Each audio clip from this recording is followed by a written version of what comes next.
Hello and welcome to another Blood Bowl analysis video. This time we're going to be again looking at a single turn of a Blood Bowl game and trying to discuss what's happened and what my thought processes were around various actions that I took. Hopefully this will be a little bit more in depth than some of the analysis of entire games. I can go really into the nuts and bolts of some of the decisions that have been made. So let me know if you like this kind of thing. You can always like the video or subscribe to the channel.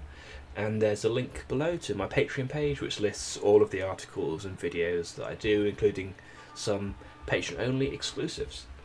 So let's get on with this. It's turn 15, as you can see. This is a rookie Dark Elf team against a rookie Dwarf team. The score is 0-0, and as you can see, just move this on slightly. This Witch Elf here has got the ball. So I've got 2 turns to try and score the winning touchdown, with it being 0-0.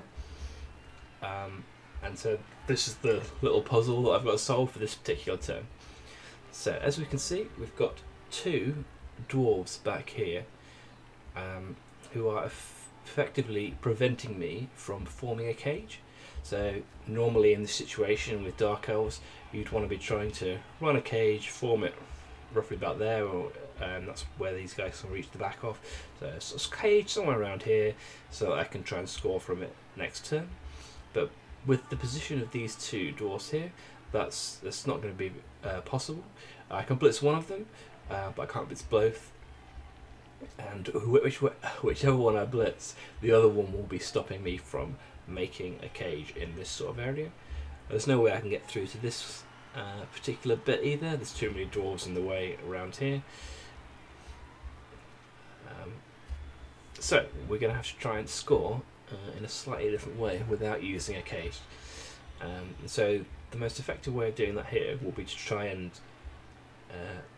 use the slow movement of the dwarf team and just try and ignore people who can't reach the ball carrier. So I'm going to put the ball carrier as far forward as I can, and then mark up everybody who can potentially blitz the ball carrier. Just try and stop the blitz happening without actually using a cage or trying to minimise the dice rolls that would be used. So first thing I'm going to do, I've got 2 players free. I've got this lineman here and the ball carrier. First thing I'm going to do is mark this runner here. That's the danger man. There's only 1 runner on the pitch. There's lots of longbeards, 2 troll slayers, and no blitzers for some reason this guy's got, but there we go. So the first thing I do, with 1 free player, I'm going to mark this guy, the runner. He's the only agility 3 player, so he's the one most likely to try and dodge out and do a blitz section next turn. So I'm going to mark him first with a free player, and that's as far forward as I can get with this guy. The second I'm going to do is move the ball carrier forward to here. So with it being turn 15 in the game, I need to get somebody in scoring range. There's no option of just holding back into a slightly smaller cage, and I don't want to be rolling too many go for it's or dodges on the last turn. So I've decided to make the decision to move this guy as far forward as possible. Now I've put the Witch Elf here, the ball carrier Witch Elf, next to this Troll Slayer because I'm going to blitz him. So she is going to provide the assist there. But I'm moving her first, not only to provide the assist, but also because I want to have somebody in ball carrying. I want the ball as far forward as possible, as discussed, in case things go wrong. The dwarves being slow, there's a potential, even if I double 1 here, I might be able to recover the ball. So, even though it's next to the sideline, obviously the plan is to blitz him away, so that's not going to be a problem. So first things first, I've got 1 reel on my hand, so I have got some leeway. So I'm going to take on this 2+ dodge to blitz this guy here.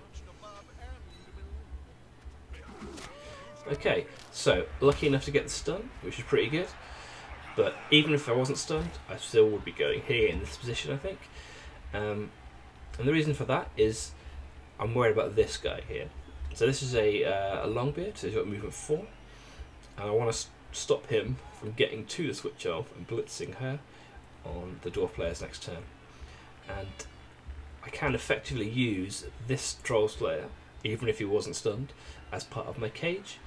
So as you can see, this guy here cannot effectively blitz the Witch Elf if I put my blitzer here. So you can see count the squares, 1, 2, 3, and then because this guy's here, this guy can't even make a dodge to try and blitz. So if this guy wasn't there, say he was there for example, the the Longbeard could move to there and then potentially make a 5-up dodge to try and one dice the ball carrier, which, you know, that's not unreasonable odds. We don't want to give that away for free, especially if he's got a reroll in hand.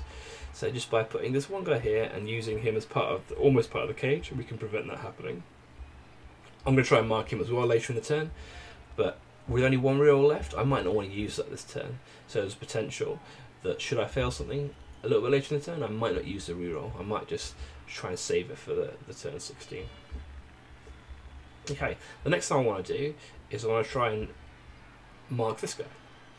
And that's quite a little thing that I can do here, which is try and freeze this guy. So at the moment, I can't really reach him. None of these guys can reach, and this guy is going to be making 3-up dodge, 2-up dodge, and that's going to suck up a reroll. I don't want to be using that at this part of the turn. But I've spotted a little chain push where I can free him up. So if I block with this man on this guy with these 2 assists, I can chain push this blitzer into this square, which, even if this guy stays on his feet, is going to give me a 2-dice block on this man using his assist, which will then completely free this guy up should he go down. So I'm going to try that next. As you can see, we've got the push, but that's fine. We've pushed him into the blitzer there, and the blitzer's gone into that square there, which, as you can see, now gives this 2-dice block here.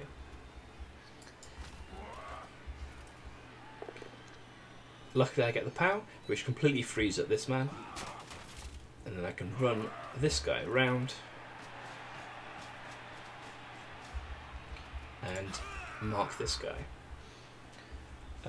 Obviously when I mark this guy, I'm going to go as far forward as I possibly can, whilst still attacking him, and so this guy is theoretically in scoring range. It's quite likely he'll get blocked and at least pushed back and then moved out of scoring range in my next turn, but that is a small additional bonus for having him here rather than here, for example. Okay, moving on. Last thing we do, we can get this block here, and then we can free this guy up here, and with that I can mark the final player here who is potentially going to threaten my ball carrier. So with that, all of my players are moved, and we're in a situation where the only way my opponent can blitz the ball carrier is with a dodge roll, and it's probably going to be from this guy here, and it's going to have to come the long way around as well.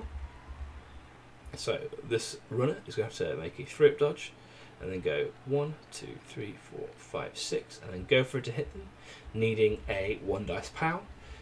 He could potentially take the block, but that's absolutely fine for me, because that'll end his turn as well. This runner doesn't have block, and if this Witch Elf goes down as a result of a block rather than a POW, then the ball has no chance of going into the end zone, in which case this blitzer has got a 2-up with my team reroll still left to try and run in and score the touchdown. So that's why I prioritised trying to mark these guys rather than trying to completely take him out of commission. So I'm happy to leave this 3-up, 6-up, 3-up, 2-up, 6-up blitz on the Witch Elf. The thing I'm really worried about, or more worried about, is tackle. So that's why I've marked these 2 guys out and put my players in a position where they can't be blitzed at all. I could have potentially put this blitzer here to try and completely lock this runner out of the game, but the cost of doing so would have been allowing this runner to potentially block this guy, only needing a push, and then that would allow one of these 2 guys to potentially dodge out through and blitz the Witch Elf. So that's the reasoning behind that.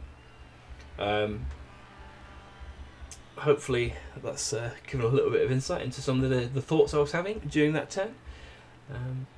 And that's about it. I'll give you a spoiler, I did actually end up scoring. My opponent didn't even try and blitz the ball carrier. He wasn't very good. So this was an example of just what I was trying to do rather than suggesting any high level blood what was going on during this game.